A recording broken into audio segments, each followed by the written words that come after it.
Bueno, ok, oremos entonces. Dios Todopoderoso, Señor y Padre nuestro, gracias te damos, Señor, por permitirnos este tiempo, porque has permitido pues que tengamos la voluntad y el tiempo para hacer esto, Señor, sin ningún estorbo, ¿verdad? Que podamos pues aprender más de tu palabra, Señor, y que podamos pues ejecutarla, ¿verdad? Todos los días de nuestra vida. A los que no están presentes, pues anímales, Señor, y proporcionales todo lo necesario para que puedan estar aquí. Y a nosotros, pues también, danos un buen ánimo para poder recibir tu palabra, Señor. Bendice al hermano Julio Barahona, Señor, que pues nos va a compartir estas enseñanzas. En el nombre de Jesús, amén. Amén. Muchas gracias, hermano. Bueno, comencemos con un pequeño repaso. Esta es la segunda clase. La semana pasada comenzamos y en sus notas, yo espero que todos tengan sus notas, ¿verdad? Porque es bien útil para poder llevarle la secuencia e ir tomando nota de algunos puntos que surgen en el camino, ¿verdad? Entonces, en sus notas dice seminario sobre conservación inmediata del fruto, ¿verdad? Y la base bíblica dice que es Juan capítulo 15 y versículo 16, y realmente así lo es, lo que nos da rumbo, ¿verdad? En todo este estudio de estas semanas que vienen. Entonces, CIF, son las siglas de conservación inmediata del fruto. Es importante que el niño, en el contexto que está expresado esto es porque, para ilustrarlo, en el momento que el niño nace, no es cosa de que la otra semana vamos a atenderlo, vamos a limpiarlo y vamos a alimentarlo, no, es que inmediatamente el niño nace, tiene que recibir una atención inmediata, ¿verdad? Y entonces cuando una persona recién conoce a Jesucristo, tiene que recibir una atención inmediata, no puede haber descuido ni posponer nada. Pero es lo que está pasando en muchas iglesias, que no hay una atención, ¿verdad?, especializada para atender a las personas recién convertidas. Y ahí en ese periodo postnatal, diríamos nosotros, por nosotros perdemos a muchos de estas personas, ¿eh? Los perdemos. Y ya nos hemos como acostumbrado y decimos, bueno, sí, es que hay que diferenciar entre profesiones públicas de fe y conversiones, y muchas veces la gente levanta la mano a una invitación de aceptar a Cristo en una campaña o en iglesia, y lo está haciendo una profesión pública de fe, pero sin entender la exactitud, ¿verdad?, de lo que está haciendo. Bueno, pues precisamente por esto es que nosotros debemos de estar muy cerca en los primeros horas y días a esta persona para poder clarificar la decisión que está tomando, ¿verdad? Y para que pueda profundizar en cuanto a esto, ¿no? Entonces, pero eso es lo que precisamente no está pasando y es lo que queremos nosotros comentar, reflexionar, ¿verdad?, en este curso, ¿verdad? Y Dios quiera que podamos hacer algo concreto en nuestra propia experiencia, pero también como discipuladores, pero también en nuestras iglesias, ¿verdad? Así que esa es la cuestión que nosotros queremos, ¿cómo se llama?, hacer.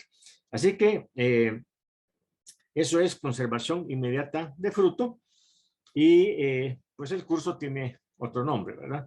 Pero es entonces la base bíblica. En la introducción, si podemos mover ahí el puntero, por favor. En la introducción, lo que tenemos es una pregunta: ¿en qué consiste la Gran Comisión? ¿Eh? Y la respuesta que hemos dado, que es el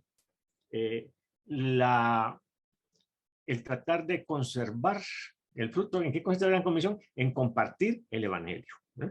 Compartir el Evangelio. Pero es un mandamiento. Es un mandamiento. Un mandamiento. No dos ni tres, es un solo mandamiento. Y de hacer discípulos. Pero tiene varias partes del proceso. Es un proceso de 5 pasos. Usted puede bosquejarlo de la manera que guste y puede encontrar 16 elementos. Yo estoy hablando de los elementos básicos, ¿verdad? Y entonces el error que a veces podemos cometer, decíamos la semana pasada, es que no entendemos el todo del proceso y atendemos una parte o lo hacemos al revés del proceso, con las consecuencias negativas de esto, o solo nos enfatizamos una parte del proceso y descuidamos las otras, ¿verdad? Y entonces ahí es donde tenemos algunos problemitas. Decíamos no entender todos y cada uno de los pasos del proceso, no terminar todo el proceso en cada creyente, y Esto es muy común, que de repente una persona, lo evangelizamos, pero ya no le damos un proceso para que se bautice. O si se bautiza, no le damos un proceso para que se edifique, para edificarle o para entrenarlo. Y entonces ahí, pues, no tenemos procesos terminados, sino procesos a medias. Esto lo digo yo. Ustedes, por favor, analícenlo en su propia experiencia para que veamos si esto es cierto, qué tan cierto o no, ¿verdad? Pero yo creo que esto es una realidad, triste realidad en nuestras iglesias, cosas que tenemos en común en muchas iglesias. La segunda cuestión que tenemos ahí es debemos ser una iglesia que lleva a cabo la misión integralmente. Integralmente significa, ya lo dije, que contenga todos sus elementos. Si a usted a la leche, por ejemplo, le saca ahí la grasa, pues ya no es un producto integral, ya le falta algo. Y aquí habíamos hablado de las 5E, ¿verdad? Las 5E. Entonces, la primera E dijimos que era, y eso es lo que atendimos en el curso anterior, evangelizarlo, que le quede claro a la persona el sacrificio de Cristo y sus consecuencias en su vida, el perdón de sus pecados a través de Cristo, establecerlo en la persona de Jesucristo y no establecerlo en la actividad de las iglesias, que es lo más común, ¿verdad? Hay que edificarlo, es decir, compartirle la palabra, la doctrina, que es lo que hace que el niño crezca, ¿verdad? Que crezca sano y que crezca en general. Y hay que edificarlo no solamente a través de la doctrina, sino quizás la Biblia enseña que lo que más edifica a la persona es el amor, ¿verdad? Edificados en amor, dice también la Biblia. La cuarta cosa es entonces equiparlo. ¿Sí? Ya el niño tiene 4 o 5 años y por lo menos en esta cultura, y ya el niño pues ya, ¿qué dijéramos? Ya no se va a morir, ya creció, ya ha hecho raíces, ¿verdad? Y de repente pues lo comenzamos ahora, ya no es lo que es de jugando, ¿va? Que esté jugando, que viendo televisión, sino que ahora lo mandamos al kinder, ¿va? Kinder 1, kinder 2, kinder 3, ¿verdad? El primer grado, segundo grado, porque ahora comenzamos un proceso, aunque no lo entendamos, sino que solo seguimos los pasos de la cultura, pero entonces ahora comenzamos nosotros a prepararlo para la vida, ¿va? A que aprenda, ya no es de jugar, ¿eh? Sino que ahora no es que no se nos muera de hambre, ¿verdad? Sino que ahora comenzamos a prepararlo desde el kinder, ¿verdad? La suma, la resta, la multiplicación, eso ya es una preparación para la vida, pues.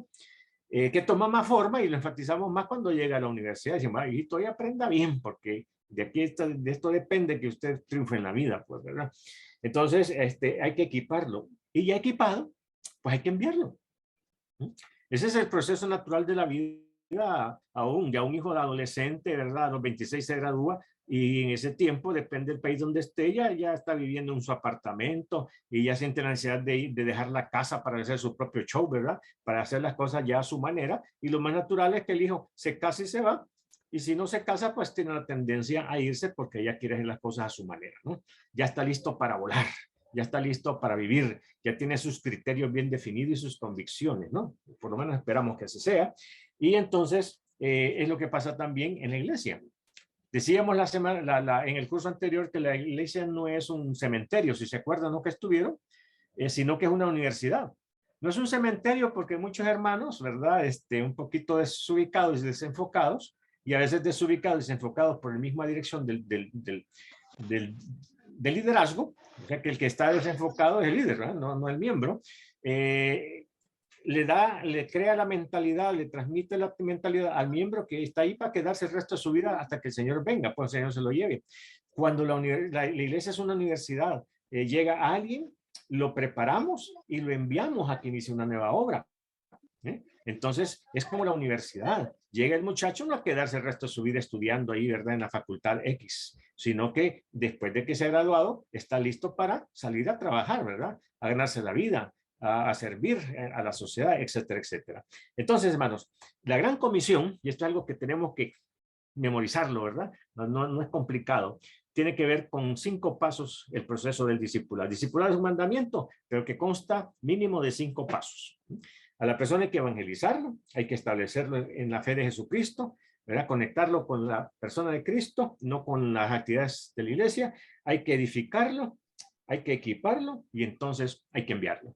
Entonces, si esto es así, yo lo entiendo, yo tengo que preparar la estructura de mi iglesia para lograr esto. La estructura, la organización, ¿verdad? Que yo elaboro en una iglesia local es para poder lograr estas 5 cosas, de la A a la Z. Pero si una iglesia está pensando solo en edificar, y en edificar va a tener buenas aulas, etcétera, etcétera, está pensando en solo comunión, va a tener buenos asientos, ¿verdad? Buena alabanza, pero no está pensando en mandar a nadie a corto plazo o a mediano plazo. Entonces no ha entendido la gran comisión. Es la gravedad de lo que quiero señalar. Las iglesias gordas que se engordan, que miembros, más miembros, más miembros, más miembros, pero nunca inician una obra por ahí, ¿verdad? A menos que el Espíritu Santo los empuje. Así que, hermanos, esto es la conservación mediante de fruto. No vamos a poder enviar nunca a un misionero, sino nunca vamos a poder graduar a un hijo si no lo cuidamos del día que nace. Se nos va a morir en la cuna, ¿verdad? Muerte nocturna, ¿verdad? Muerte de cuna, como dicen también por ahí. Bueno, la otra cosa que mencionábamos es que la base bíblica entonces nuestra es Juan 15:16. Que nos ha escogido el Señor para que llevemos fruto.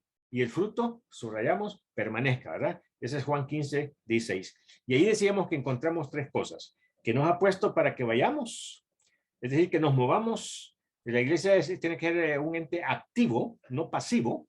Debe mostrar iniciativa en el compartir el evangelio, no esperar que lleguen, sino mandar vendedores, ¿verdad? No tener vendedores demostrador, aunque se puede. Hay los negocios hay negocios donde venden repuestos de carro y entonces lo que tenemos ahí son mostradores y tenemos vendedores ahí de mostrador. Llega la gente y le venden. Y algunas iglesias se han quedado solo con esto.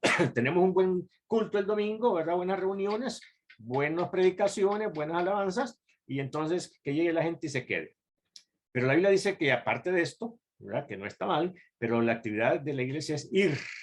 Mandar vendedores a las colonias a tocar, ¿verdad? Las puertas, ¿sí? Entonces eso es promover, anunciar el reino de Dios. Entonces, tenemos esas 3 cosas que enfatizan este versículo, que nos ha puesto para que vayamos, para que llevemos fruto y que podamos tener fruto medible, resultados medibles y que el fruto permanezca, ¿no? Eso es lo que dice Juan 15:16 y también el versículo 8. No estoy deteniéndome porque estamos de repaso nada más.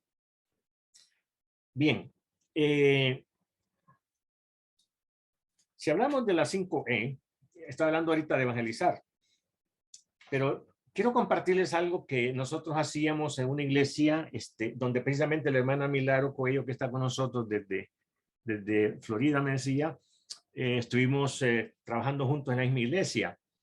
Y lo que yo recuerdo de aquel tiempo que estuvimos trabajando en esta iglesia, es que diseñamos un programa precisamente considerando este elemento de la siguiente manera.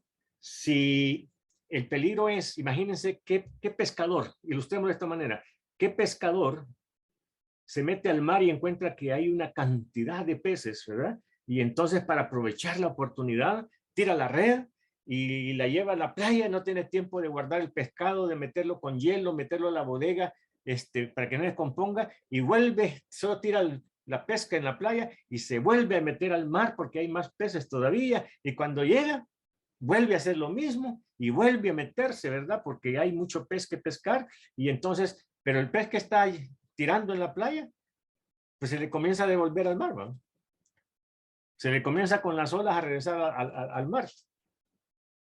Eso no es lógico, ¿verdad? Creo que ningún pescador lo haría. Si no, lo que haría es pescar, procesar el pez, meterlo a congelamiento y entonces cuando está ese pez asegurado que no se le va a podrir o que no se le va a regresar al mar, entonces volver a salir. Con esta lógica, lo que nosotros diseñamos en esta iglesia, me acuerdo, durante un año, fue lo siguiente. Y se lo quiero compartir como una idea, ¿verdad? Ustedes sabrán si en su contexto esto resulta o no, o lo hacen con ciertas variables. Lo que hicimos entonces nosotros es que dividimos el año en 4. Enero, febrero y marzo, nosotros nos dedicamos a evangelizar. Entonces, enseñamos a los hermanos, animamos a los hermanos a que salieran a evangelizar enero, febrero y marzo. Y los próximos 3 meses, ¿verdad? Abril, mayo y junio, nos dedicamos a procesar el resultado. Es una iglesia pequeña, pero teníamos esta cuestión, ¿verdad? Repito, los primeros 3 meses eran de pesca. Los otros 3 meses que seguían eran para procesar el resultado. Si había alguien que habíamos conocido, pues para seguirle visitando. Si una persona había aceptado a Cristo, pues ofrecerle unas lecciones, ¿verdad? Doctrinales, visitarlo, invitarlo, es decir, cuidarlo hasta donde podíamos y hasta donde la persona se dejaba. Después de haber hecho esto, entonces ya el otro trimestre, ¿verdad? Enero, febrero, marzo, pesca. Abril, mayo, junio, conservación. Julio, agosto, septiembre, de nuevo, otro ciclo, salir a pescar, y entonces de nuevo el resultado, ¿verdad? Septiembre, octubre, o sea, octubre, noviembre y diciembre, volver a hacer entonces la conservación de arte de fruto. Esa es solamente una idea que puede resultarles, a nosotros nos resultó hasta donde recuerdo, ¿verdad? Es decir, no éramos una iglesia súper evangelística, ¿verdad? Con la disciplina de compartir, pero los que agarramos la idea, comenzamos a hacer esto. Puede hacerse en ciclos de 6 meses, y nosotros lo hicimos en ciclos de 3 meses hasta donde recuerdo, pero repito, el propósito es que terminemos el proceso y la parte más importante es el niño cuando ha nacido, no descuidarlo. Es cuando más se necesita, ¿verdad? Que la enfermera lo atienda recién ha nacido, que lo higienice, que lo limpie, que le limpie las vías respiratorias, que lo bañe, ¿verdad? Que le corte el cordón umbilical, que lo lleven de la mamá a mamar, ¿verdad? Y entonces se requiere un cuidado intensivo. Esto es lo que no está pasando en nuestras iglesias, porque carecemos de nodrizas, que ese es el punto principal, el cuerpo de esta enseñanza es que carecemos de nodrizas. Entonces, para poder llevar a cabo este proceso de esta manera, como estoy diciendo, o algún otro que ustedes creen, ¿verdad? A conveniencia, entonces vamos a necesitar bastantes nodrizas. La propuesta entonces de este curso es que, que en nuestras iglesias levantemos nodrizas. Que no solo solamente el pastor y el esposo del pastor y uno que otro líder por ahí, ¿verdad? Quienes atienden esta responsabilidad, sino que todos o la mayoría de miembros de la iglesia entiendan, ¿verdad? Esta labor, que ellos pueden y deben trabajar como nodrizas, y la iglesia que va a crecer, que va a conservar el fruto, no es por oración nada más, sino que va a ser porque tenemos nodrizas. Tenemos un montón de personas dispuestas y listas, preparadas para atender al recién convertido. Entonces, ese es el eslabón que falta. Repito, hay que evangelizarlo, hay que establecerlo en la persona de Cristo, hay que edificarlo, y a veces pasamos mucho tiempo en la doctrina y repasando y dándole lo mismo año tras año en la escuela dominical, ¿verdad? Y la gente se aburre y termina mejor en otra iglesia, y luego entrenarlos algunos. Ahora también está de moda la capacitación y nos capacitamos en lo mismo, seguimos capacitando lo mismo, pero nadie sale al campo, ¿no? Entonces algo está fallando en el sistema. Pero, repito, por mi experiencia mía, el eslabón que más está fallando es el que estamos hablando ahorita. A falta de nodrizas, no tenemos quien atienda al recién convertido, y entonces no permanece, el fruto no permanece. El hermano, tenemos una manita ahí que quiere. Sí, hermano. Sí, gracias, hermano. Sí, no, tal vez, hermano, si nos define lo que es nodriza, tal vez algunos, tal vez no tengamos la definición pues muy exacta. Sí, correcto, hermano. Pues para allá vamos ahorita, en unos minutitos vamos a llegar ahí, ¿verdad? Precisamente a definir este concepto, porque es nuestra segunda base bíblica después de Juan 15:16. Gracias, hermano. Entonces, en minutos estamos llegando ahí. Solo termino la idea. En cuanto a entonces lo que hasta hoy voy diciendo, hermanos, no sé si hay una opinión, pero si no, seguimos precisamente para donde vamos. Pero antes de meternos a lo que es el concepto de nodriza, ¿verdad? Y que es tenemos evidencia bíblica, entonces, déjenme que hablemos de otra cosa. El discipulador. Dije la semana pasada que no vamos a enfatizar al discípulo, sino al discipulador, es decir, nosotros, ¿verdad? Entonces, ¿cuál es la labor del discipulador? ¿Ok? Ser nodriza. Y ya vamos a explicar en detalle qué significa esto. Bueno, en realidad no es que ahora lo vamos a explicar, sino que ahora mismo vamos a comenzar a través de 4 sesiones, vamos a entender qué es ser nodriza, ¿verdad? O sea que tenemos bastante material que explicar para que tengamos muy claro, ¿verdad? Lo que es ser nodriza, la actividad de la nodriza, ¿no? O, no sé, por ejemplo, aquí en El Salvador les decimos a las nodrizas que no estamos hablando de la mamá, sino de la niñera. Así le decimos en El Salvador, las niñeras. Las niñeras es cuando en una familia se contrata a una persona para que cuide al bebé porque la mamá no puede por qué razón, ¿verdad? Por lo que sea. Entonces, niñera, no sé si en su país le dicen de otra manera, pero el término que aparece en la Biblia es nodriza, ¿no? Pero estamos hablando de una niñera, ¿verdad? Ok. Vamos a ver entonces acá. ¿Cuál es la meta? ¿Ya? ¿Cuál es la meta entonces del discipulado? Esa es la pregunta, ¿verdad? Y vamos a responderla. ¿Cuál es entonces el propósito del discipulador? ¿Qué es lo que tiene que hacer? Bueno, cuando un niño nace, lo que el padre está pensando, si dentro de todas las cosas que puede pensar que son correctas, tiene que pensar en que su hijo llegue a ser una persona de bien, que llegue a la madurez, que sea todo un hombre, que sea toda una mujer, ¿verdad? Un hombre y una mujer que disfruten la vida, que sean alguien en la vida, ¿verdad? Es decir, que piensen que esta noche tenemos padres y madres, seguramente. Y cuando usted quizás después de disfrutar el parto, ¿verdad? Y los primeros días del bebé comenzó a pensar, pero ¿y mi hijo? ¿Cómo le va a ir en la vida? ¿No? No quiero que sea un fracasado. No quiero que fracase en la vida, pues, ¿verdad? Que le vaya mal en lo laboral, en el matrimonio, que no puedas, que sea un vago, ¿va? Que no sea un profesional, es decir, que no sea una carga social. Es decir, comenzamos a pensar que la meta, ¿cuál es la meta de un padre hacia su hijo? Luego decir una sola palabra, que madure, que es una persona madura, una persona que tenga la capacidad de autodisciplinarse, de pensar bien, de hacer las cosas bien en la vida, de ir prosperando, ¿verdad? Y llegar a ser una persona de bien, ¿verdad? Todo esto, lo que esto significa, etcétera, etcétera, etcétera.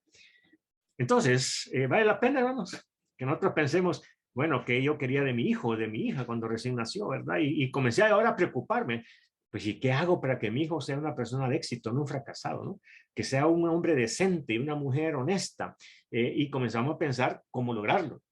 Entonces, nosotros en iglesia, nosotros los discipuladores, nosotros los que ya tenemos cierto nivel de madurez y de compromiso y de conciencia de lo que es el cristianismo, cuando nos dicen que discipulemos, tenemos que tener claro cuál es el resultado que queremos. ¿Qué quiero yo con esta persona que el pastor me dice, mire pastor, mire hermano, quiero que le queremos asignar a fulano y tal para que lo disipule?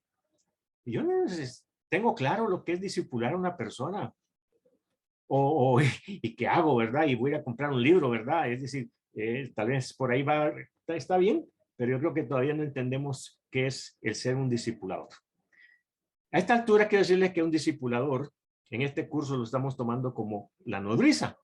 La nodriza es una persona que es un hermano con la capacidad de discipular a otro, de cuidarlo y de criarlo, las dos C, que vamos a estar enfatizando. La labor de la nodriza son dos C, las dos C. Cuidarlo y criarlo. Cuidar al recién convertido y criarlo. Cuidarlo que no se nos vaya al mundo, que no nos regrese como el pez al mar, porque no lo procesaron. Y criarlo tiene que ver con formar a Jesucristo en él, hasta que todos seamos como Jesucristo. Menuda labor, ¿verdad? Con la ayuda de Dios y con la guía del Espíritu Santo y con el conocimiento bíblico, lo podemos lograr. Yo sé que ustedes lo han estado haciendo, ¿verdad? Lo hemos estado haciendo, quizás un poquito empíricamente, quizás hemos cometido errores, pero ahora queremos clarificar una serie de cuestiones para que podamos hacerlo mejor en estos próximos tiempos. Bueno, ¿cuál es entonces, hermanos, el asunto de cuál es la meta? ¿Cuál debe ser mi meta como discipulador, como nodriza? Que la persona madure, que el recién convertido llegue a ser una persona madura. Ahora, déjenme entonces, hermanos, que les diga y busquemos ahí, por favor, en la Biblia, qué es una persona madura. Vamos a ir a un pasaje, ¿verdad? Acá en el Antiguo Testamento, al Salmo, capítulo 1, ahí lo tenemos, ¿verdad? En pantalla, donde dice el resultado será un creyente maduro. ¿Resultado de qué? De una buena labor discipular. Vayan conmigo, por favor, entonces acá a el Salmo, capítulo 1. Busquémoslo, por favor. Mire, este es lo más sencillo que nosotros podemos, ¿verdad?, hacer. Tan famoso el Salmo 1, pero miren, aquí vamos ahora a tratar de entenderlo como nunca antes, el Salmo 1, y vamos a encontrar tres cosas, ¿verdad? Salmo 1.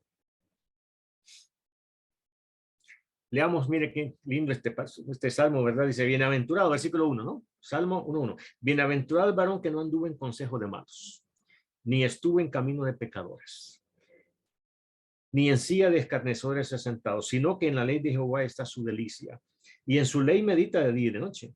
Ahora, aquí está el resultado. Será como. Después de lo anterior, ahora de ese estilo de vida, que está describiendo a un hombre maduro, una persona madura, apartada del mal, ¿verdad? Santificado, etcétera. Dice, será, ahí está el resultado, como árbol plantado junto a corrientes de agua, que da su fruto en su tiempo y su hoja no cae. Y todo lo que hace, prosperará. Yo aquí puedo ver tres cosas, hermanos. Aquí puedo ver tres cosas que creo yo que los tenemos allá. Si no, pues escríbanlo. Creo que ahí tenemos en la gráfica, tenemos un espacio, ¿verdad? Dice, será plantado junto a corrientes de agua. Si subimos un poquito ahí. Dice, árbol plantado junto a corrientes de agua. Ok. Tres cosas, hermanos, que es las que vamos a ver rapidito en este momentito. Número 1, dice que da su fruto.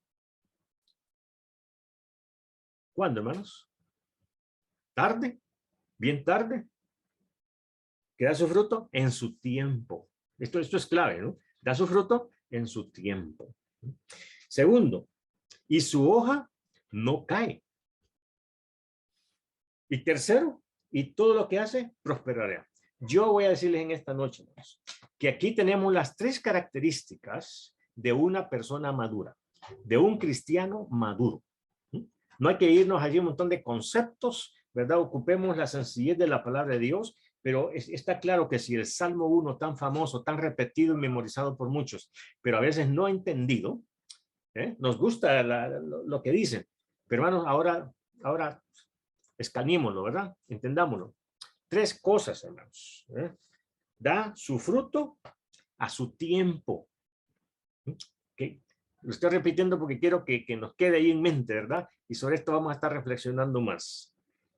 Segundo, su hoja no cae y todo, mire, qué exagerado, ¿verdad? Todo lo que hace prospera, va a prosperar. Y esto es hermanos, lo que Dios está diciendo. Si usted se toma, un médico, si usted se toma esta medicina, si usted toma esta vitamina, olvídese, usted va a volar, ¿va? Usted va a tener una fuerza, usted va a tener una creatividad, una ganas de vivir, ¿va? Usted se va a energizar, ¿no? Si usted se toma esta pastilla, con una convicción. Y en esta noche nosotros tenemos que desarrollar la convicción de que si usted es como un árbol plantado junto a corrientes de agua, entonces va a madurar y va a tener esas tres características, hermanos, que son suficientes para entender que va a ser una persona fuerte. Fíjese que pudiéramos hacer teología, no lo vamos a hacer, sino que en el camino vamos a mencionarlo, en el camino varias veces, pero lo que está diciendo aquí, en el Salmo 1, dice, será como árbol plantado junto a corrientes de aguas. Entonces, si usted quiere que la plantita crezca, pues riéguela regularmente, dele el agua que necesita, póngale el abono que se necesita y esa planta va a crecer.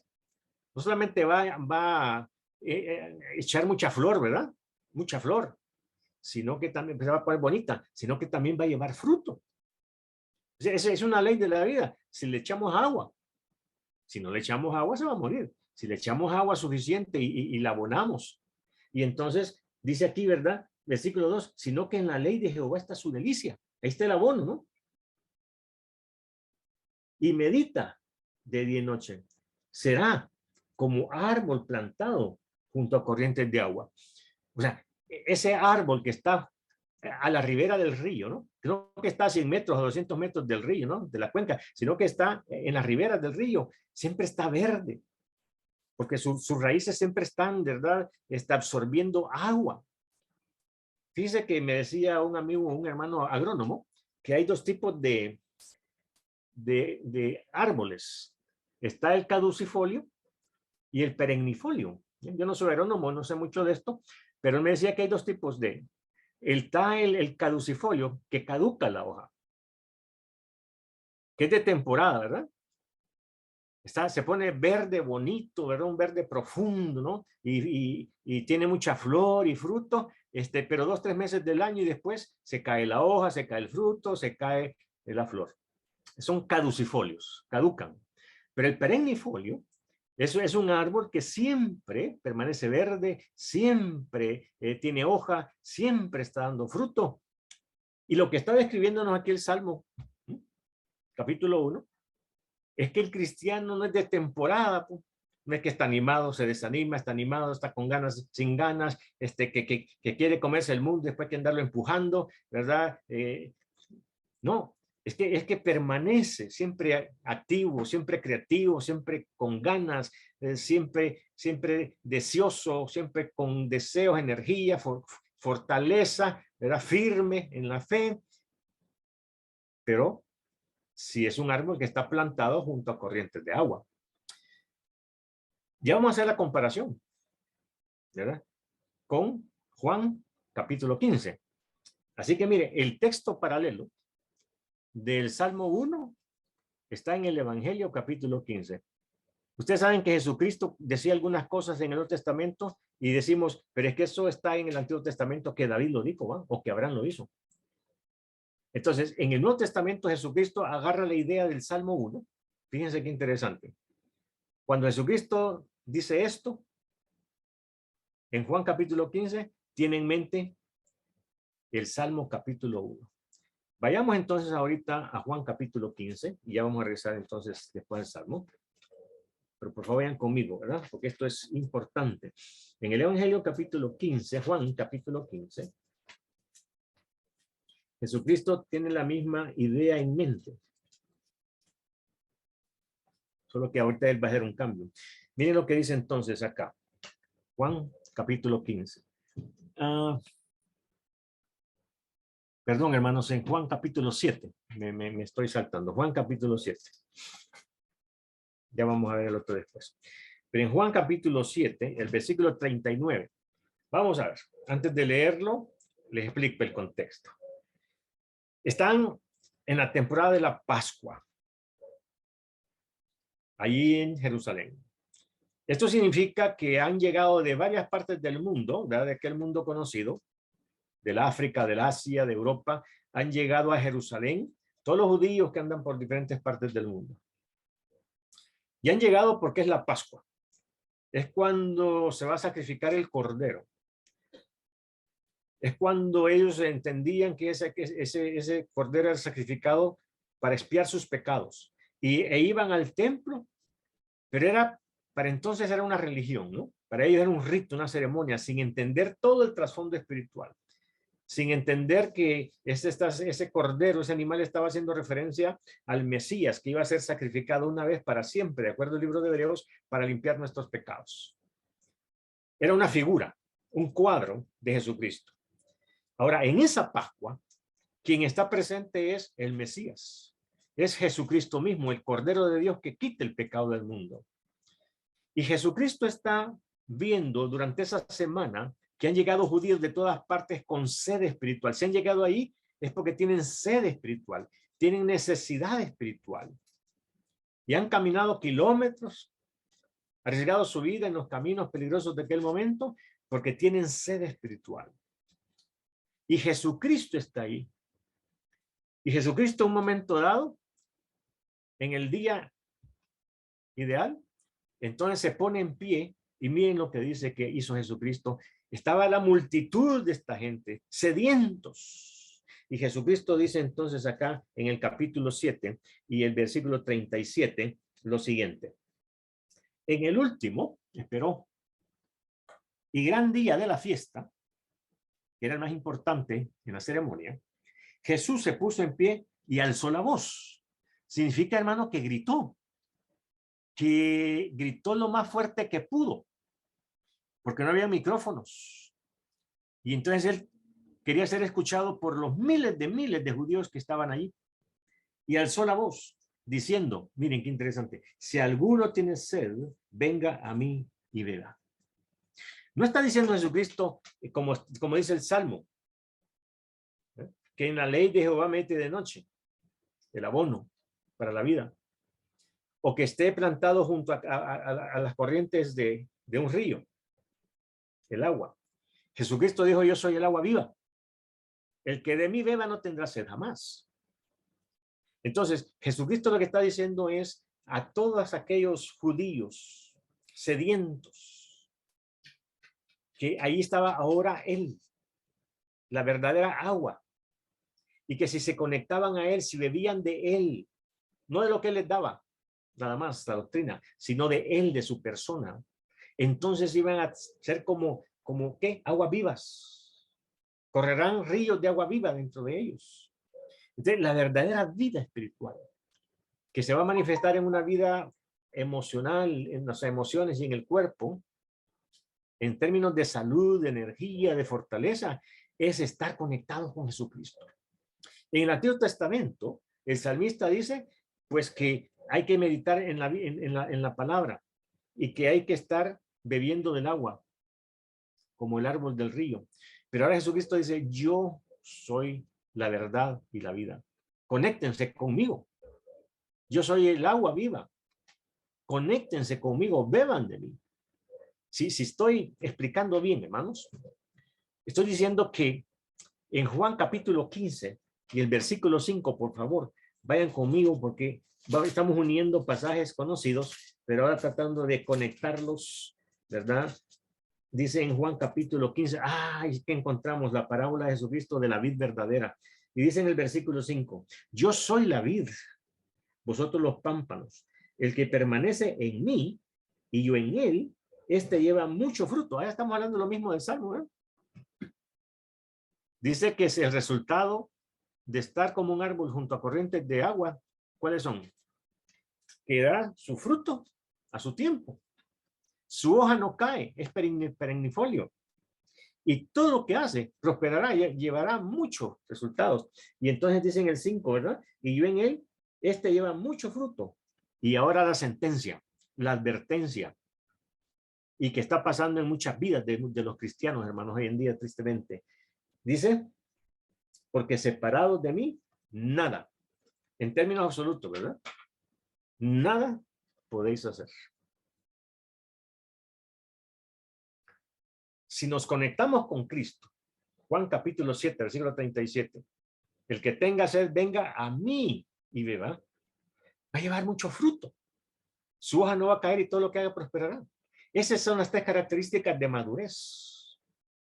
Pero si no hacemos esto, Jesucristo dice, porque alejados de mí, nada podéis hacer. Y hermanos, discúlpenme, quiero ser muy sincero, pero muchos cristianos están, porque no han seguido el consejo, no llevan nada, no tienen nada en sus vidas. Vidas vacías, vidas sin propósito, vidas débiles, sin fortaleza espiritual. No tienen nada, porque no se han conectado a Jesucristo. Se han conectado a la religión evangélica. Se han conectado a las actividades evangélicas. Tienen amigos en la iglesia evangélica. Les gusta la predicación del pastor. Pero eso no es cristianismo, hermano. El cristianismo es Cristo, como dice un himno, ¿verdad? Nuestro clásico. Sin Cristo no hay cristianismo. Sin Cristo, usted tiene una religión, la religión evangélica está igual de vacía que cualquier otra religión de otra falsa secta. Por eso, hermanos, insisto, que cuando hablamos de la 5E, hay que evangelizarlo, pero hay que establecerlo en la persona de Cristo. Que eche raíces. Hay que conectarlo con la persona de Cristo, no con la religión evangélica. Así que, hermanos, si usted tiene una religión, entonces, siempre hemos dicho, nosotros no predicamos religiones, sino relación. Bueno, pues hagámosle honor a esa frase, hermanos. Aquí es tiempo de que corrijamos nuestro caminar, de los que estamos aquí en este curso. Porque si no, si nos ponen a discipular, entonces vamos a estar haciendo discípulos de la iglesia, discípulos del pastor, pero no vamos a estar haciendo discípulos de la denominación. Yo soy bautista, ¿verdad? Tenemos que ser discípulos de Cristo. Esto es fuerte. Este es el eslabón. Acuérdense que si tenemos una cadena de 5 pasos en este proceso de discipulado. Si usted rompe, separa el segundo eslabón del primero, ya no tenemos nada. Ya en tercero, el cuarto y el quinto se perdieron. Ya no tienen significado. O sea, estoy enfatizando, lo voy a decir así, por el contexto de descuido, el eslabón más importante.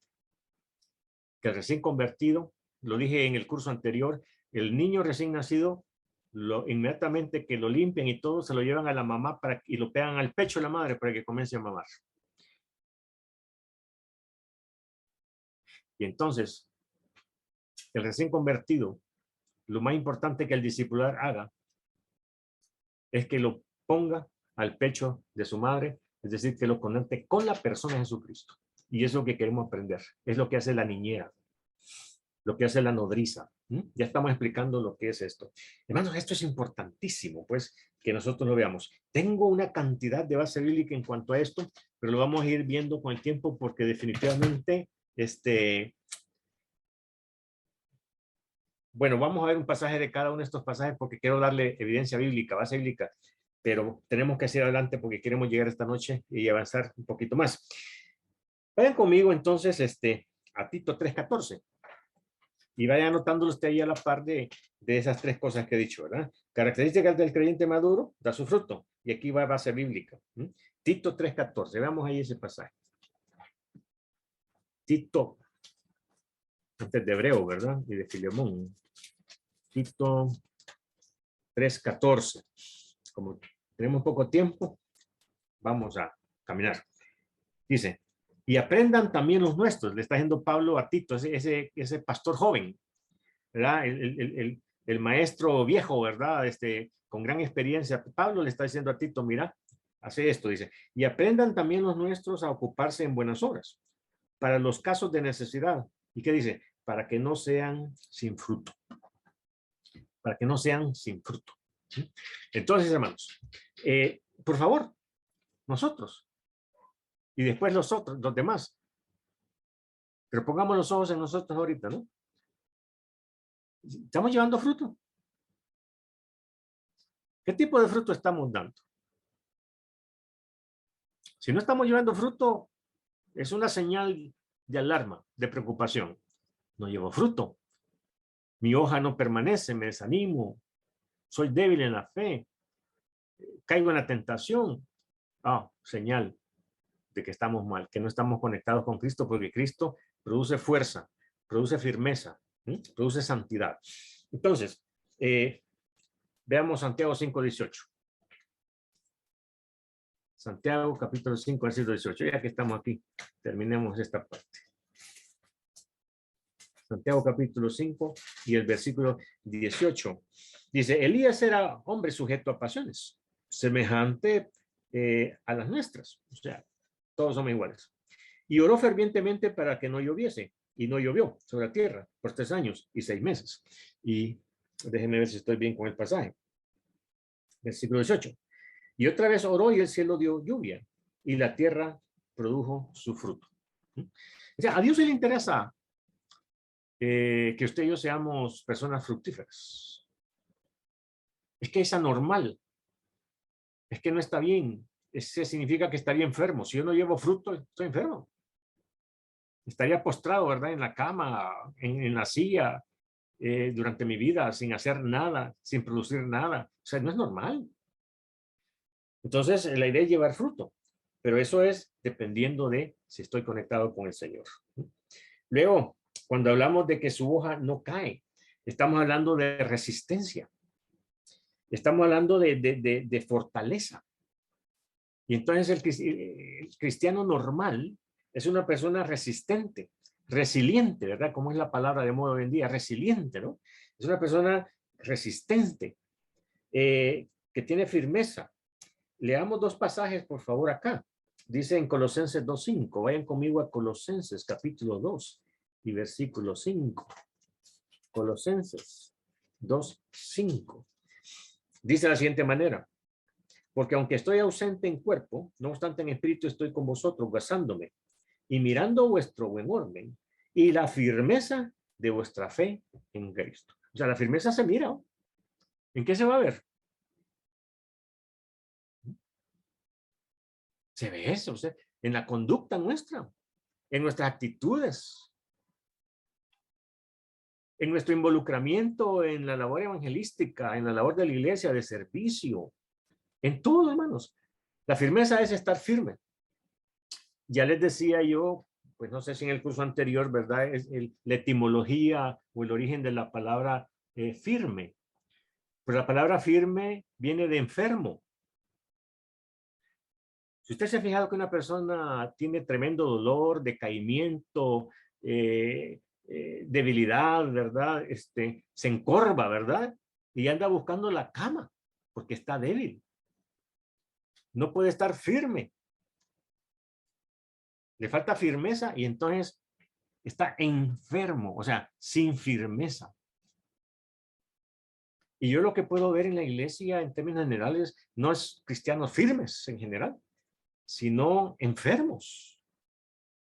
Cristianos enfermos, les falta firmeza, fuerza, fortaleza, resistencia ante la prueba. Les proponen no trabajar y, ay, es que yo, hermano, es que no me siento bien, es que aquí, que allá me duele, aquí lo otro. O sea, reacciones de enfermos. Es porque no ha comido, porque no ha bebido de Cristo. Primera Pedro 5:9. Vayan conmigo, Primera Pedro 5:9.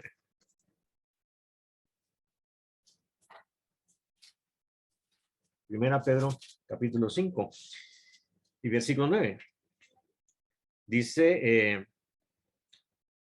hablando del diablo que anda buscando quien devorar, en el 9 dice, al cual resistir firmes, dice, en la fe, sabiendo que los mismos padecimientos se van cumpliendo en vuestros hermanos en todo el mundo. O sea, problemas todos tenemos, los cristianos tenemos persecución, ¿verdad? Burla, etcétera.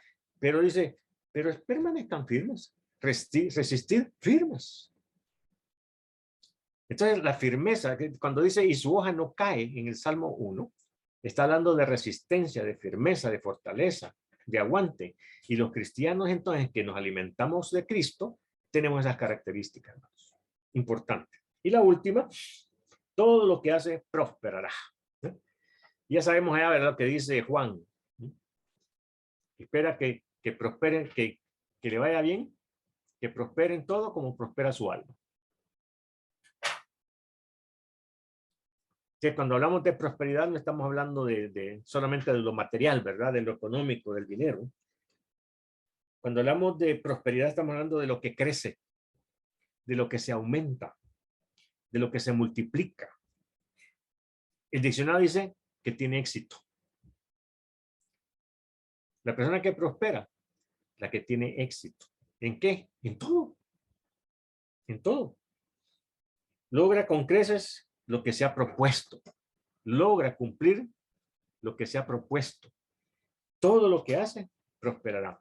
Y como ustedes y yo tenemos ya conocimiento bíblico suficiente, entonces no se me puede ocurrir mejor ejemplo cuando hablamos de prosperidad. ¿Saben de quién? Pensemos en un personaje bíblico. José. Sus hermanos lo venden porque José era próspero en su casa, el más amado de su padre. Prosperidad. Lo venden los hermanos y llega a donde Potifar. Y ahí, como esclavo, prospera. Y después la mujer lo acosa sexualmente y lo meten preso. Y en la cárcel prospera. Y saliendo de la cárcel, lo contrata Faraón, ¿verdad? Como administrador único de sus bienes. Prosperidad. Y todo lo que hace, prosperará. Usted dice, ay, si aquí nos separamos de la realidad y entonces sí, pero ese fue José, el plan de Dios, el Antiguo Testamento. No, esta promesa es para usted, para mí, hermano. Estoy diciendo que igual que José, ¿verdad? Egipto no necesita ahorita a un José. Pero lo que sí es cierto es que en el contexto donde Dios le ha puesto a usted, usted puede ser una persona próspera. Que su hoja no cae y que lleva mucho fruto. Entonces, primero yo quiero ser así. Y no estoy hablando de dinero, ¿eh? Yo puedo ser una persona próspera porque tengo paz en mi corazón y sin un 5 en el banco. Lo que pasa es que en este mundo capitalista, ¿verdad? De hoy, materialista, si usted no tiene dinero en el banco, usted sufre, ¿verdad? Es un desgraciado, ¿verdad? No tengo nada, pobre de mí, ¿sí? Pero usted puede no tener ni un 5 y ser la persona que tiene paz en su corazón, una limpia conciencia. Entonces, hermano, usted y yo estamos llamados a vivir de esa manera y estamos llamados a discipular y que el discípulo tenga estas 3 características del Salmo capítulo 1, ¿verdad? 3 características. Mire qué tremendo, ¿verdad? Lo que Dios quiere que nosotros hagamos. Es una obra magnífica, no es nada, no es cualquier cosa. Y en el Nuevo Testamento ya no es el árbol junto a las corrientes de agua y que mediten la ley de día y noche. En el Nuevo Testamento es estar conectados con Jesucristo. ¿Qué voy a hacer yo como discipulador? Pues ya me entendí. Al recién convertido, conectarlo con Jesucristo. Punto, así de sencillo. ¿Y cómo lo voy a hacer? Bueno, eso es lo que vamos a ver a continuación.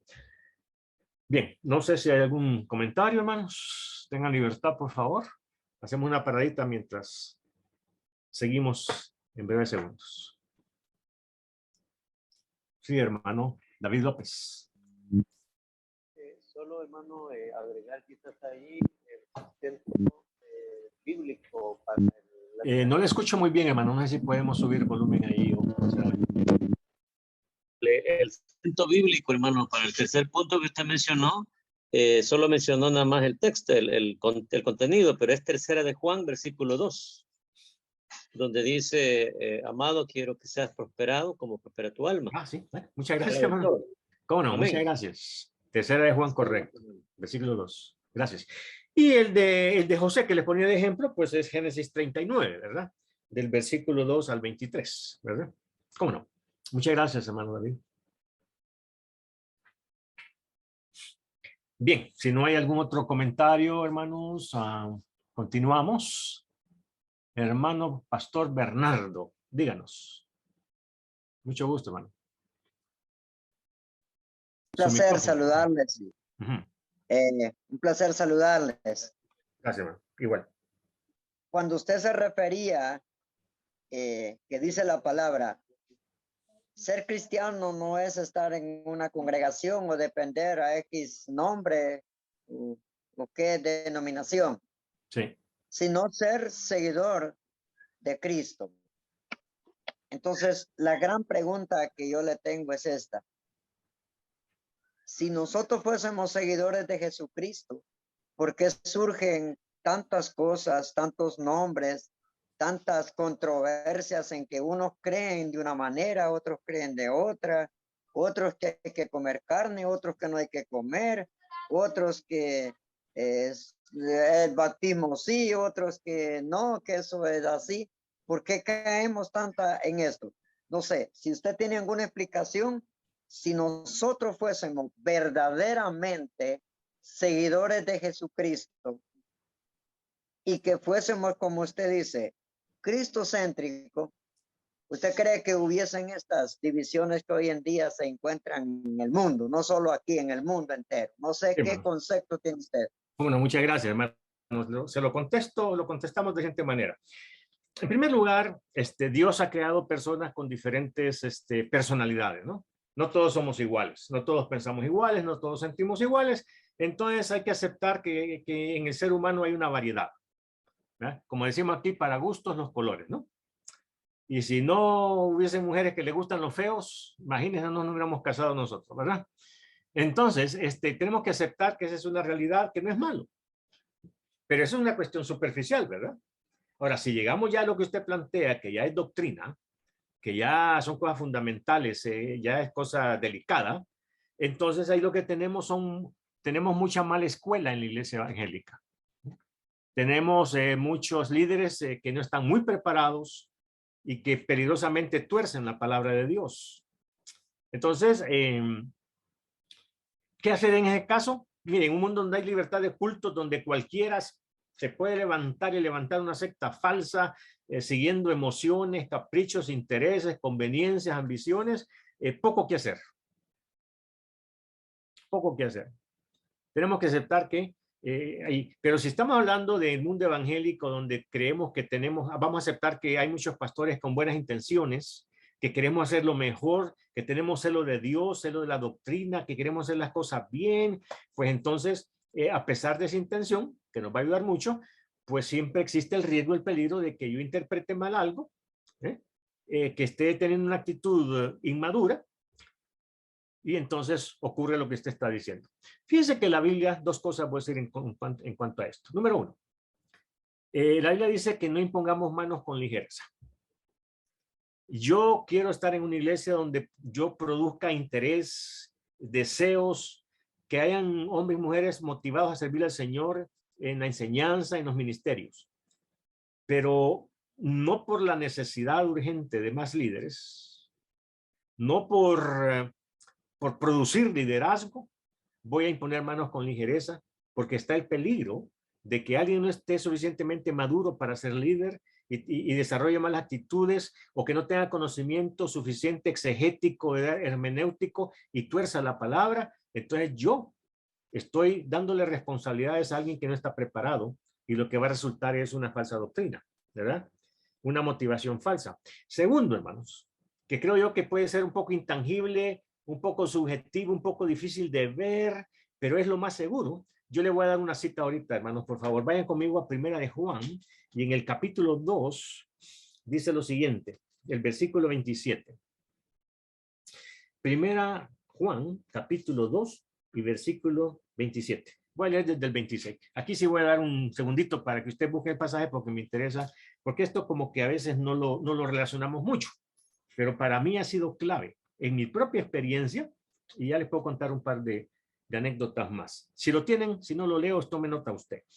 Dice el versículo 26, os he escrito esto sobre los que os engañan. Ahí está, secta falsa, falsos maestros.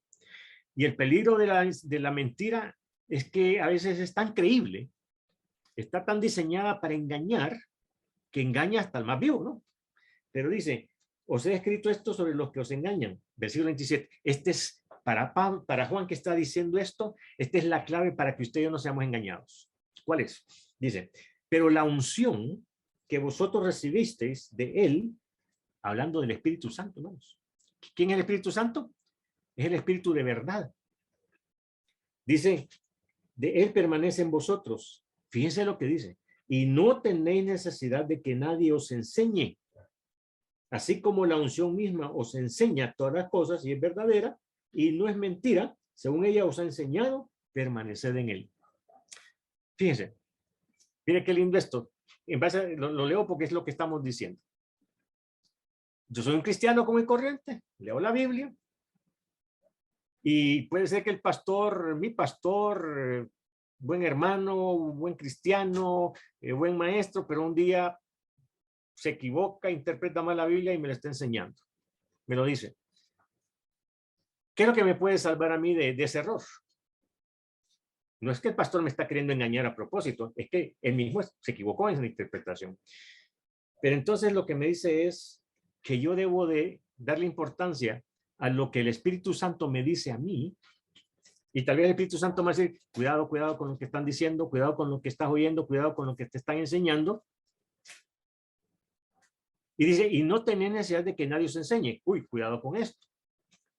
Porque la Biblia dice que cuando yo me convierto, y es la esencia de lo que estoy diciendo, cuando yo me convierto, cuando alguien se convierte, no sé nada de la Biblia, qué bueno que hay docentes, que hay maestros que me van a enseñar la leche espiritual y después me van a dar carne espiritual, o sea, buena doctrina. Entonces sí se necesitan pastores. Este pasaje no está diciendo que no necesitamos pastores, que no necesitamos maestros en la iglesia, porque los maestros, los pastores, nos enseñan lo básico, la doctrina básica.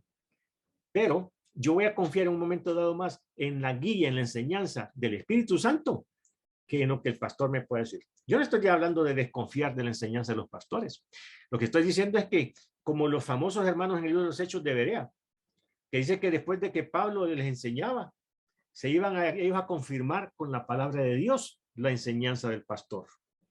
Entonces, nosotros los cristianos tenemos que aprender algo que las nodrizas tenemos que enseñar, es al recién convertido, es conectémoslo con Dios, con Jesucristo, con el Espíritu Santo, Y yo les voy a estar enseñando. Pero que ese hermano, mire, pastor, pero fíjese que eso que usted dice, no sé si es cierto. Entonces, voy a repetir. Este pasaje no está diciendo que no son necesarios los docentes, los maestros, los pastores en la enseñanza bíblica. Lo que está diciendo es que cuando haya un conflicto o que yo necesite comprobar la enseñanza pastoral, debo de estar descansando y de estar conectado con el Espíritu Santo.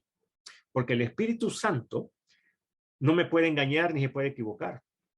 Entonces, mire qué fuerte, mire qué importante es que estemos conectados, aparte de la iglesia, con el pastor, conectados con el Espíritu Santo.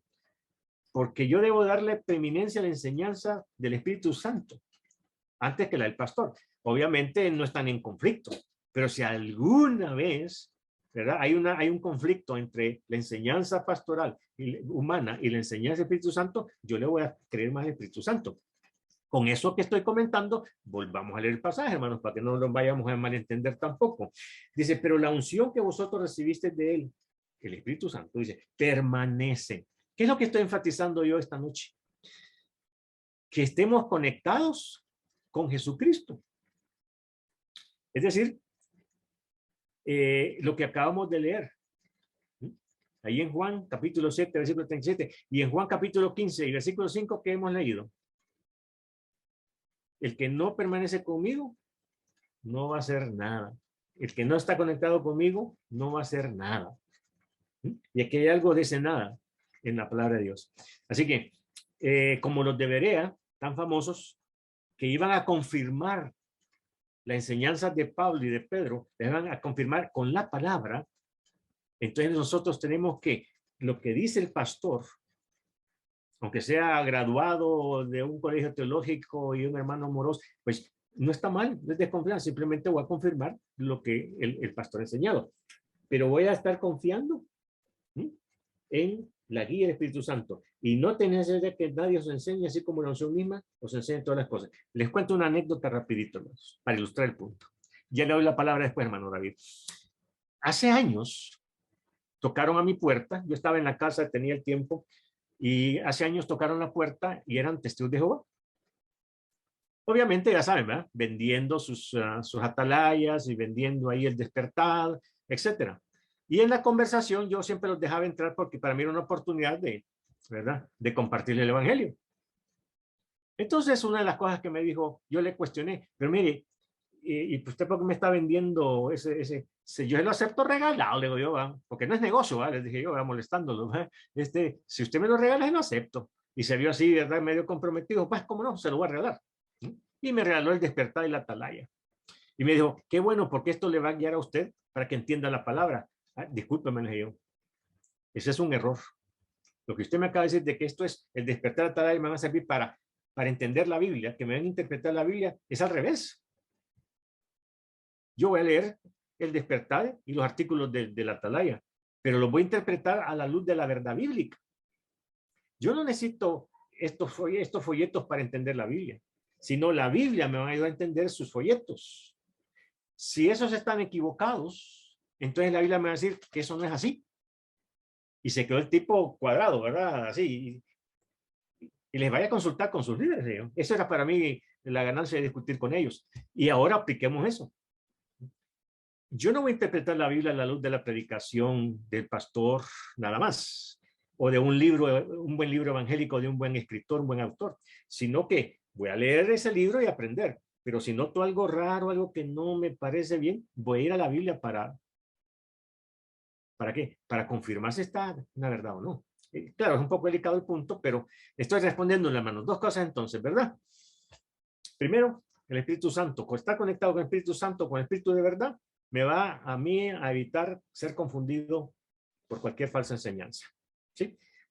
Bueno, hermano David. Con mucho respeto, hermano. Realmente yo entendí cuando usted mencionó de que no nos hace cristianos el asistir a una iglesia. Sí. Se supone que los que estamos acá pues somos ya con un poquitito de experiencia y pues también siento de que como que nos podemos salir del tema. De hecho, pues perdimos la secuencia que llevábamos, ¿verdad? en lo que estamos desarrollando, porque ya tiene más que ver quizás con apologética o con sectas, la pregunta relacionada con mi hermano. Así que, pues, gracias por su respuesta, porque también pues, nos ha servido mucho, pero creo yo de que debemos de aprovechar bien el tiempo, hermano, para poder seguir, ¿verdad?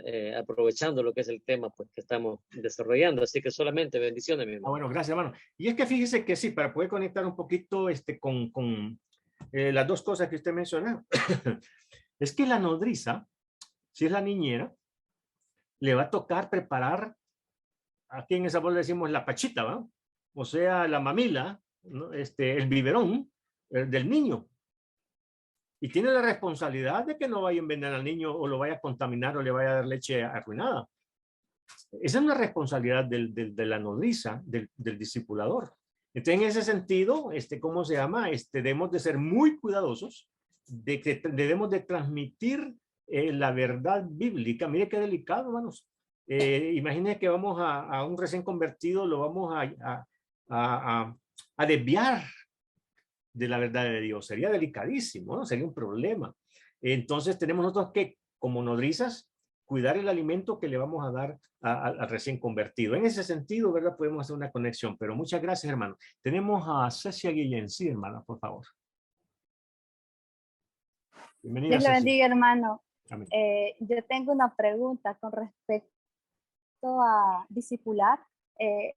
¿Sería necesario que cuando uno va a discipular sea personalmente o se puede hacer como en grupo? Digamos, si yo quiero comenzar a discipular a los niños de mi iglesia o a los jóvenes, ¿es necesariamente tener un tiempo especial con cada uno o se puede hacer así como grupal? No sé. Grupo. Bueno, hermana, no sé cuál es su consejo al respecto. Bueno, lo ideal es 1 a 1, ¿verdad? 1 a 1, lo ideal. Y después como se pueda, ¿no? En realidad Jesucristo hizo las dos cosas. Ustedes han escuchado de que habían 120, que habían 70, que habían 12, que habían 3 y que había 1. Entonces, el grupo íntimo de Jesucristo, ¿quiénes eran? ¿Han escuchado eso, verdad? El grupo íntimo eran 3. Los dos hermanos, Juan, Pedro. Exactamente. Entonces, vemos que Jesucristo se concentraba en 3 y todavía en Pedro, ¿verdad? En Pedro, ¿no? Porque Pedro lo buscaba. Pedro era el más interesado, ¿verdad?, de estar con Cristo. Luego estaba Juan, el más joven, ¿verdad?, que recostaba el pecho de Cristo. Y entonces dice que Jesucristo amaba a Juan. Pero no es que Jesucristo amaba más a Juan, sino que Juan expresaba más su amor por Jesucristo. Y entonces, ¿verdad? Si ustedes es papá, mamá y tienen 5 hijos, siempre habrá uno más cariñoso que el otro, ¿verdad? El otro más desprendido, más lejano, ¿verdad? Anda por ahí por todos lados, pero hay uno más cercano. Entonces, vemos en el modelo de Jesucristo que Jesucristo tenía un grupo íntimo de 3, pero después se reunía con los 12. Y de repente aparecen 70 por ahí, ¿verdad? Que los envía a hacer evangelismo. Y uno dice, bueno, y estos 70, no, como que salen del aire, ¿verdad? Espontáneamente. Generación espontánea, no. Es que Jesucristo también tenía trato con esta gente, pero más lejano, porque cómo puede concentrarse. Siempre el pastor, ¿verdad? Va a tener su grupo de líderes. Tal vez los diáconos deberían de ser su grupo de liderazgo, ¿verdad? Su grupo discipular. Y de ahí, pues, otros líderes y después toda la iglesia, ¿verdad? Entonces, hermanos, bueno, hermana, te respondo de esa manera, ¿verdad? Lo ideal, 1 a 1. Y luego, no significa que vas a estar concentrada solo en una y descuidar a 3 o 4 que andan por ahí. Así que puedes tener un grupo, siempre limitado, 7, 8, dependiendo de tu tiempo, ¿verdad? Pero siempre habrá alguien que no decides tú acercártele a ella, sino esa persona se te pega a ti. Entonces tú aprovechas, ¿verdad? Esa empatía y vas a dedicarle más tiempo. Bueno, hermano, gracias por tu pregunta. Bien, seguimos entonces, hermanos, y gracias por su participación. Siempre estamos aprendiendo ahí. Ok, pero esto, hermanos, es clave antes de seguir, ¿verdad? Nadie va a comenzar a fabricar algo si no sabe qué es lo que quiere. Nadie se mete a trabajar en algo si no sabe qué es el producto final. Si yo quiero fabricar zapatos, pues tengo que saber ¿verdad? Que es un zapato y los estilos y el material y todo. ¿Lo tengo claro? Bueno, comenzamos entonces. Entonces, cuando me dicen, hermano, discipular y yo no entiendo esto básico que estamos hablando ahorita, fundamental, yo no sé qué va a pasar ahí. Yo no sé cuál va a ser su producto, su resultado. Usted no tiene una meta. Ahorita, al entender esto o recordarlo en algunos casos, es decir, yo entiendo ahora que mi meta es ayudarle a personas que Cristo pone conmigo a que maduren. Y la madurez tiene que ver con 3 características que nos la da el Salmo 1 y que Jesucristo está diciendo, ¿verdad? Que alejados de él nada podemos hacer. Así que él es el agua viva. Miren qué interesante esto. Esto es básico, fundamental y tenemos que tenerlo claro, si no, no tenemos una meta y no vamos a tener resultados. Bueno, seguimos entonces adelante, hermano. Como conclusión, hermanos, y esto es material que no está allí, pueden añadirlo. Quiero ahora mencionar una cuestión ahí. Y es la siguiente. Una característica que debe de tener todo discipulador, todo cristiano, pues, pero usted y yo en esta noche, es una característica que debe de llamársela ser amistosos. Fíjese, amistosos. O sea, amigos. Tenemos que ser de tal manera que hacemos amigos rápidos. Todas las personas son amigos nuestros. Hay gente que quiere estar con nosotros porque somos amistosos. La palabra amistoso viene de amor. ¿No es cierto? Y entonces el cristiano, amoroso, es una persona amistosa. Hace amigos fácilmente. Es amigo de todos. No solo de algunos, no selecciona. Este sí, este no, este sí, este no. ¿Verdad? Sino que es amigo de todos, ¿no? Entonces, digo esto porque fíjense, hermanos, tal vez no es tan común, pero yo sí lo he observado. No en muchos ni en pocos, sino en varios, término medio, en varios casos. ¿Saben, hermanos, que, mire, cómo llegaron esos sacerdotes judíos a ser fariseos? ¿Por qué camino se fueron que se desarrollaron características farisaicas? Acordémonos, hermanos, que fariseo, ¿qué significa? Apartados. Apartados. No es la misma de santificados. Ojo, porque santidad, ¿qué significa? Apartados para Dios. Pero fariseo significa apartados de quién? De la gente. Eran los fariseos, ¿verdad? Santos, santos, santos, ¿verdad? Que no se metían con cualquiera. Pues. Regañaron a Jesucristo porque estaba comiendo con unas prostitutas, ¿verdad? Y unos pecadores del pueblo. Mira, y tu maestro, ¿por qué come con esa gente? Pues? ¿Y por qué deja que lo toquen, verdad? ¿Y por qué entra a comer ahí a un hogar? Es decir, los fariseos se habían llegado al punto de ser, que dijéramos, tan buenos que se sentían especiales y se habían apartado de la gente, del común. Es como algunos de nuestros políticos, ¿verdad? Que cuando ya ostentan un cargo público y les dan su buen carro, un buen salario y un buen puesto, y entonces ya ellos ya no van a la comunidad, ¿verdad? Ya no se meten con estos allá porque ellos son senador, diputado, ¿verdad? Alcalde, y se apartan de la gente. Y esa es una tendencia, ojo, una tendencia humana. Algunos pastores han caído en esto. Se sienten especiales, ¿no? Más si son pastores de una iglesia grande, de 200, 300, ¿verdad? Entonces se sienten especiales y se comienzan a apartar de la gente.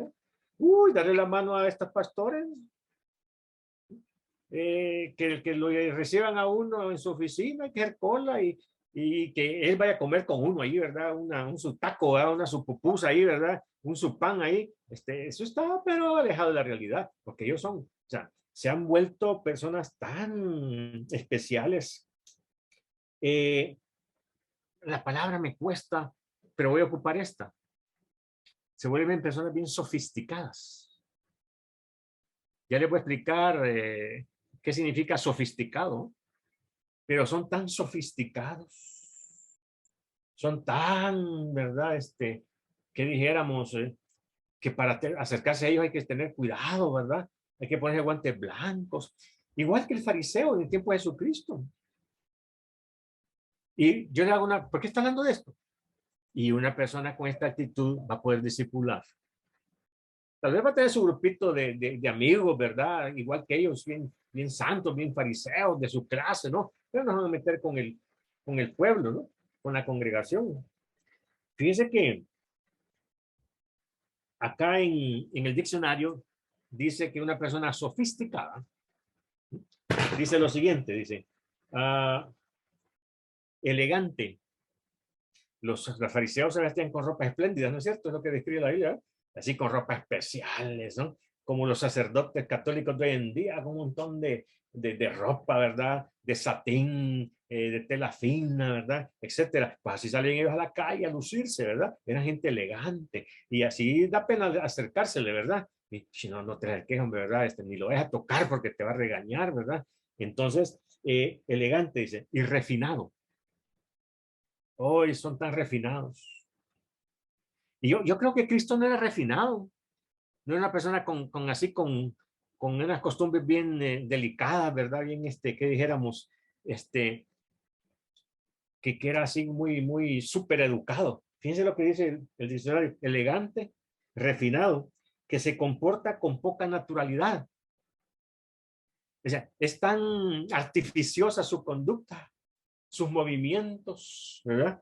Se está exhibiendo, ¿verdad? Y entonces, para que la gente lo vea, que es refinado, que es de buen gusto, educado, con buenas costumbres, etcétera. Que ese es un fariseo. A veces de los fariseos solamente hablamos de que eran legalistas, pero hoy le estoy señalando un aspecto de los fariseos, que eran tan refinados, tan bien vestidos, ¿verdad? Que la Biblia lo dice, y entonces que la gente no se le acercaba, mucho menos él iba a tomar iniciativa de acercarse al populacho, pues lo podían ensuciar, lo podían contaminar, ¿verdad? Etcétera. Pero Jesucristo, hermanos, siendo Dios, era popular, jugaba con los niños. Digo esto porque hay que ir borrando aquel concepto de que Jesucristo no se reía, ¿eh? Jesucristo era bien antinatural. Jesucristo no parecía humano, casi que no ponía los pies en la tierra. No, Jesucristo era como cualquiera del pueblo. Su manera de vestirse era, ¿cuál es la palabra ahí, verdad? Con la ropa para el camino, pues, ¿verdad? No andaba de saco, de corbata, ¿verdad? Ahí en las calles polvosas. No, él andaba un chancletado, pues, ¿verdad? Quizás de ropa casual, como decimos ahorita, pues, ¿verdad? Ropa así para... No era ropa del domingo, y la gente se le acercaba, pues, lo tocaban. Fíjense que, ¿por qué estoy diciendo esto? Vuelvo a decirlo. Porque el pastor tiene que ser una persona amistosa. Es decir, que la gente se le acerca, que no tienen pena de acercarse. Discúlpeme, mire, ahí quédate 2 metros, ¿verdad? Tiene que tener esa calidad humana, esa cualidad de hacer amigos. ¿Por qué? Vayan conmigo, por favor, a Mateo capítulo 11 y versículo 19. Mateo capítulo 11 y versículo 19.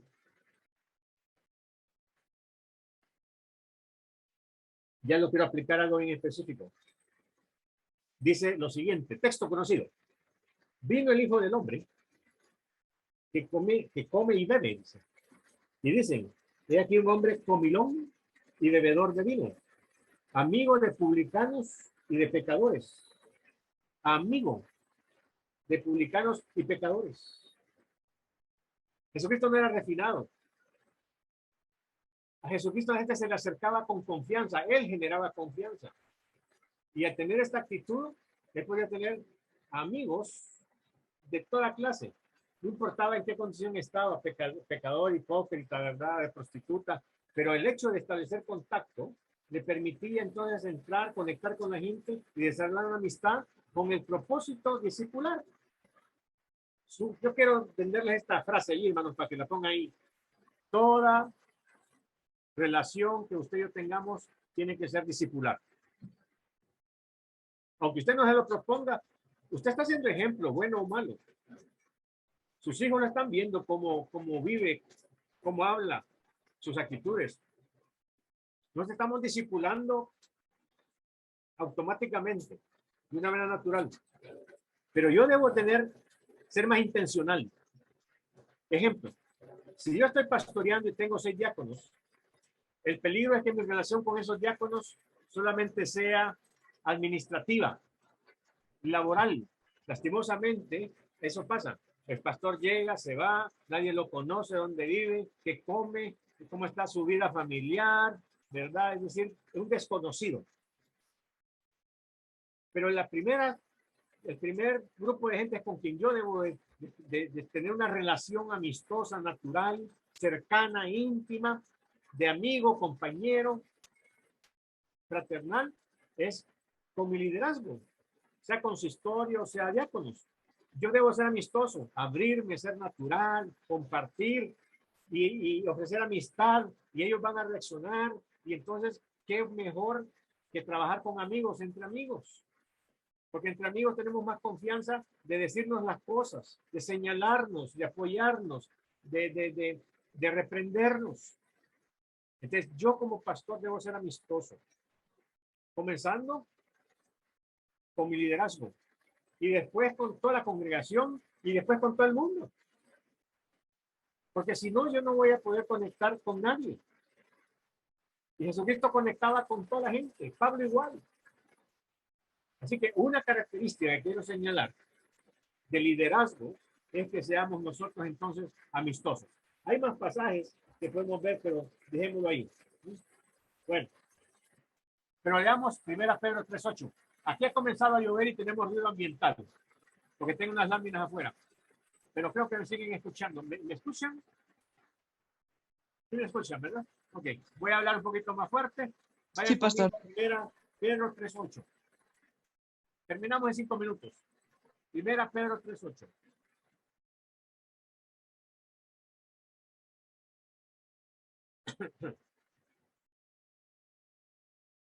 Dice así.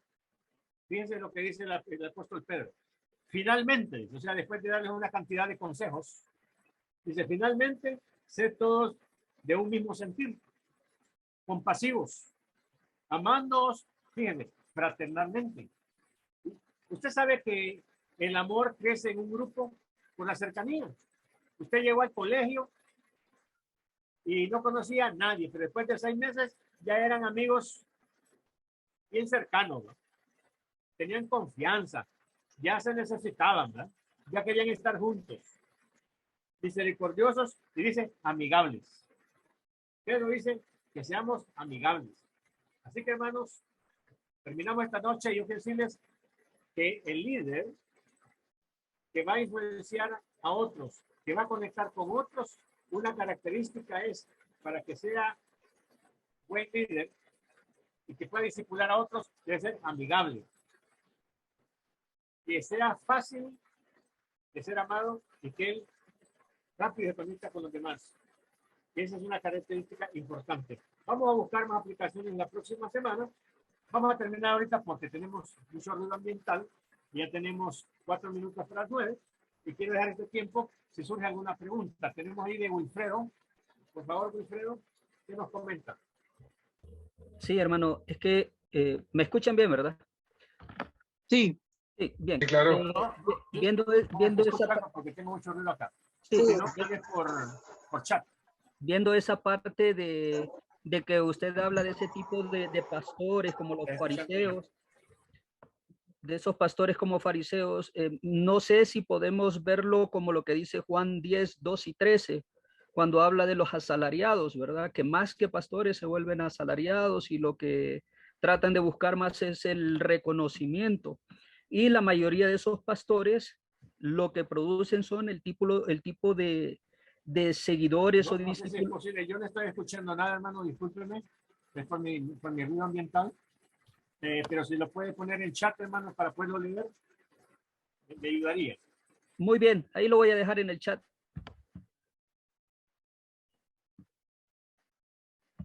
Rosalba, ok. Rosalba, igual estamos, ¿verdad? Está lloviendo fuerte y no escuchamos nada.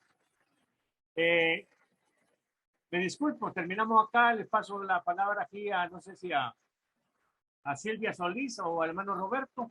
para que le demos final a esta sesión y la próxima semana quizás continuamos y vamos a atender a la pregunta que no pude escuchar ahora, lastimosamente. Hermano. Sí, amén. Sí, bueno, vamos a pedirle a Silvita que nos despida en oración.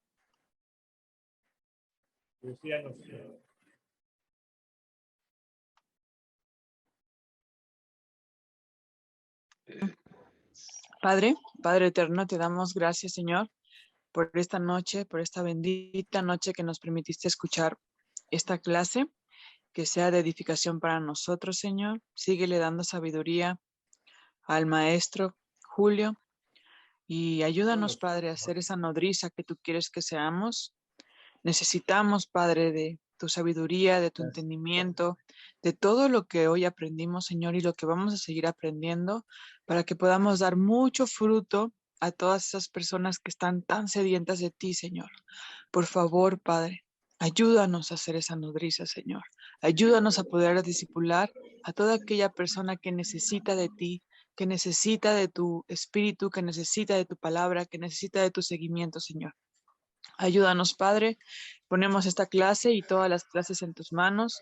Permítenos que siempre podamos conectarnos y escuchar tu palabra por medio del hermano Julio. Y bendice a las personas que no pudieron conectarse el día de hoy para que la puedan escuchar por medio de YouTube, Señor. Bendice a cada uno de los alumnos y te entregamos esta clase en tus manos. En el nombre de Jesucristo nuestro Señor. Amén. Amén. Amén.